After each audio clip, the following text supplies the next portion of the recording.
Hey guys, today I'm going to show you how to use Genmoji on iPhone. So if you're updated to the latest iOS 18 version, there is a new feature on iOS 18 called Genmoji. So to use Genmoji, what you have to do is open your iMessage and go to your inbox or open any chat and open your keyboard. Now, once your keyboard has been opened, you have to click on the emoji icon, which is on the bottom left side of your screen.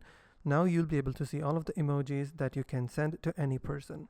But if you want to use Genmoji, then what you have to do is click on this colorful icon of the emoji icon, which has a plus sign on it, which you will see in the describe the emoji in front of it.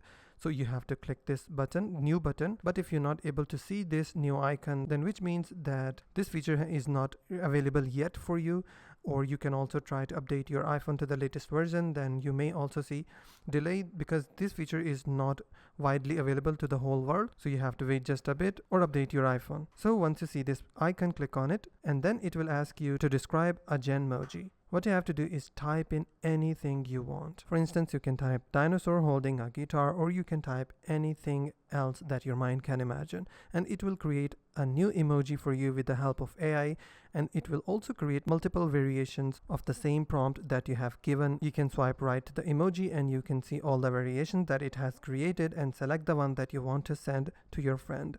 And that's basically how you can use Genmoji on iPhone. If you find this video helpful, please hit the like button and don't forget to subscribe.